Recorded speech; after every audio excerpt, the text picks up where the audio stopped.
El radicalismo perdió las elecciones y Alfonsín debió entregar el gobierno a su sucesor 6 meses antes de la finalización de su mandato. Rápidamente Menem mostró que sus intenciones no eran las de los discursos de campaña. Bueno, Menem empieza a mostrar, desde mi punto de vista, empieza a mostrar su intención, nomás con la ley de reforma al Estado, la 23696, que contó con la anuencia de los diputados radicales. Esto fue en septiembre del año 1979. Y la ley de policía de emergencia económica del Estado, la 23697. Es una clara intencionalidad. Sentí vergüenza ante mis hijos, porque yo le había hablado del peronismo a mis hijos. Y eso, con el voto nuestro y el voto del peronismo y del pueblo peronista, fue la traición más grande de la historia del peronismo. Un poco parecida a la de Alvear en la época de Irigoyen, ¿no? La interna se había ganado, la había ganado Menem. Bueno, ante Cafiero, había caminado más, tenía más. Pero, como dijo él, si yo digo lo que iba a hacer, nadie me votaba. Hijo de puta, ¿viste? Nada que ver con... Y nos entregó toda una etapa jodida.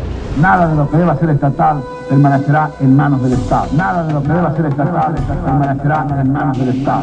El problema era resistir, digamos. Una época de muchísima pérdida de derechos. De hecho, nosotros después, bueno, con el tiempo, ¿no? Te enterás que el gremio no pudo llegar a un acuerdo y apareció un laudo del Ministerio de Trabajo donde nos borraban prácticamente todo el convenio colectivo, que era modelo, firmado en el año 73 y actualizado en el 75, antes del fallecimiento de Perón, digamos, antes de todo del golpe y demás. El convenio era excelente, digamos, el Ministerio de Trabajo en ese momento, en la década de los 90 con Menem, nos quita las vacaciones que eran en días hábiles, la pasa a día corrido, nos sacan un montón de derechos que teníamos. La estrategia de Menem fue dividir al movimiento obrero para que no pueda reaccionar frente a las privatizaciones, los despidos y la transferencia de riquezas a los grupos concentrados de la economía. El 10 de octubre del 89, el Congreso de San Martín, donde se apunta a debilitar al movimiento obrero. Y eso se traduce en una inacción hasta el 9 de noviembre de 1992. En 1992, un grupo de sindicatos liderados por ATE y CETERA fundaron la Central de Trabajadores de la Argentina para oponerse a las políticas de Menem. Cuando en nuestro país comienzan a profundizarse la aplicación de políticas neoliberales que en realidad habían tenido sus primeros antecedentes durante la dictadura militar genocida, comienzan a diferenciarse distintos agrupamientos sindicales porque había todo un sector del movimiento obrero organizado que en lugar de confrontar con esas políticas neoliberales que tendían a desindustrializar el país, a achicar el Estado, a que se ajustara la inversión social, la inversión educativa, la inversión en salud, fuimos agrupándonos en algunas experiencias. Primero fue el ENCIPRON, con un conjunto de gremios tanto del sector estatal como del sector privado, donde comenzamos a discutir un programa de resistencia a esas medidas y la constitución de un movimiento sindical como corriente alternativa todavía dentro de la CGT, ¿no? Este fue el origen de la CTA, en primer momento Congreso de los Trabajadores de la Argentina. A poco tiempo de andar se constituye ya como central alternativa y al calor de las luchas, ¿no? Porque tenemos que decir con mucha claridad que a lo largo y a lo ancho del país, en cada lugar donde hubo luchas significativas en defensa de las empresas estatales, en defensa del empleo, en defensa de las fábricas que se iban del país, que se deslocalizaban, en defensa de todos los derechos de los trabajadores, tenían como protagonistas a los sindicatos de nuestra central y a otros sindicatos que aún estando en la CGT constituyeron en aquel momento lo que fue el MTA, ¿no? En 1994 con el liderazgo de Hugo Moyano y Juan Manuel Palacios, un grupo de sindicatos formaron el Movimiento de los Trabajadores Argentinos. Bueno, ahí también aparece con mucha fuerza, digamos, ¿no? Aparecen los trabajadores y se crean dos herramientas.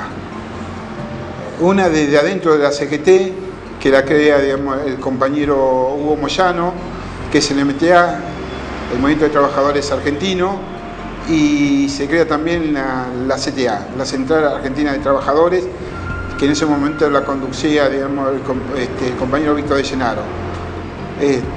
Las dos centrales, estos dos espacios sindicales cumplieron un papel muy importante en la resistencia contra las políticas neoliberales, a partir de organizar paros, marchas federales, y también ahí aparece otro sector que creemos, digamos, que forma parte para nosotros de la clase trabajadora, que son los movimientos sociales, que son los trabajadores desocupados. Estos tres actores son lo que componen la nueva clase obrera argentina, que son los sectores, digamos, sindicalizados y los sectores, digamos, que están por fuera, digamos, que van quedando fuera, digamos, producto de la política, digamos, neoliberal y de la política, digamos, de destrucción del trabajo. El surgimiento del MTA está asociado a una lectura cuestionadora del régimen menemista, en un momento que se trataba de establecer amesetar en cierto modo al movimiento obrero organizado. El amesetamiento se da precisamente no como algo espontáneo, sino que tiene que ver con el proyecto de flexibilización laboral instalado con la ley 24013 en el año 1991-1992, y después toda la articulación de la legislación laboral nefasta para el movimiento obrero, que formó parte de lo conocido como flexibilización laboral, que comenzó a generar la mayor exclusión social de todos los tiempos. El MTA es la respuesta, por lo menos el llamado de atención ante lo que iba a sobrevenir. Una de las acciones de protesta más importantes de la época fue la Marcha Federal, organizada por el MTA y la CTA. Un hito muy importante fue la Marcha Federal, una movilización multitudinaria que conseguimos realizar coordinadamente, marchando desde todos los rincones del país hasta Plaza de Mayo, justamente para reclamar por un viraje en las políticas que permitiera recuperar de los derechos perdidos de los trabajadores, pero no solamente eso, no solamente reivindicaciones específicas de los trabajadores, sino políticas que recuperaran el papel del Estado en el sentido de intervención en la economía y que no fuera el mercado el que definiera las políticas, sino una verdadera política de Estado. En 1997, la CETERA montó en la Plaza del Congreso la Carpa Blanca, en reclamo de más presupuesto para la educación y contra la ley de educación menemista. La educación sufrió perjuicios muy importantes durante los años de aplicación de las políticas neoliberales, a través de toda una legislación que empezó por la transferencia de las escuelas nacionales a las provincias sin el presupuesto correspondiente, y eso tuvo consecuencias inmediatas en relación al congelamiento salarial, el congelamiento de los puestos de trabajo y a impedir que continuara expandiéndose el sistema educativo, tanto en el nivel inicial como en el nivel secundario, que eran los que se habían estado expandiendo en las décadas anteriores, a pesar de que se hacía con el disfraz de que se estaba aumentando la obligatoriedad. Y por otra parte, por ejemplo, desapareció totalmente la escuela técnica, perdió su especificidad. Y nosotros resistimos durante 10 años a esas políticas y hubo un punto en que definimos que esto había que hacerlo con alguna modalidad que realmente impactara en el conjunto de la sociedad y lograra producir un acontecimiento que generara mucha conciencia. Y por eso hicimos la carpa. Vamos a iniciar un ayuno por tiempo indeterminado para que nos vean acá, a cada docente, con su lugar de origen, con su escuela, para que sepan que hasta que no haya la solución para los compañeros de Río Negro, de Neuquén, de San Juan, nosotros no nos vamos a mover de aquí y van a tener que enfrentar el juicio de la opinión pública. Carpa Blanca de la Dignidad estuvo instalada durante más de 1000 días frente al Congreso de la Nación. Allí permanecieron ayunando docentes de todas las provincias en delegaciones que se iban rotando cada 20, 24, algunas más días, sobre dos consignas fundamentales: ley de financiamiento educativo y derogación de la Ley Federal de Educación, que eran las llaves maestras de la destrucción del sistema educativo argentino. A partir de 1998, el proceso económico se contrajo y aparecieron en el mapa social expresiones de protesta hasta entonces infrecuentes, como los piquetes, productos de la informalidad, y la exclusión provocadas por el neoliberalismo. Eran obreros que habían perdido sus fuentes de trabajo, veían cerrada la posibilidad de reinserción laboral. En 1999, Fernando de la Rúa fue elegido presidente por la Alianza y al año siguiente encaró un proyecto de reforma laboral destructivo para el sindicalismo y la estabilidad laboral, todo en medio de denuncias de pago a los senadores para aprobar la ley. Estaban en Palacios, Moyano y él, y le dijeron: pero ministro, en diputados puede pasar porque ustedes son mayoría, pero en senadores no va a pasar porque la mayoría tienen peronismo. Para eso tengo el abanico. El desastre económico al que condujeron al país Fernando de la Rúa y Domingo Cavallo desembocó en las históricas jornadas del 19 y 20 de diciembre de 2001. Estamos familiarizados con la precariedad, estamos familiarizados, endurecidos por esa situación.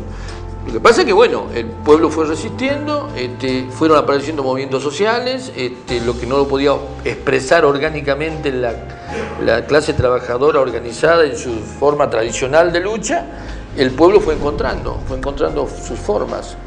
Y bueno, y participamos todos de una u otra manera en esa resistencia. Creo que la organización de los denominados piqueteros del movimiento social ha sido una reacción masiva y novedosa para una forma de resistir, de luchar. Y la crisis del 2001 expresó eso, digamos, una nueva forma de lucha, nuevos actores sociales que se manifestaban con las herramientas que tenían y que puso en fuga a todos estos tipos que venían ya desde el gobierno militar, haciendo la concentración que han hecho y en niveles de dependencia económica total y absoluta, a tal punto que en una crisis de esa naturaleza no había ninguna otra salida que el estallido, ¿no?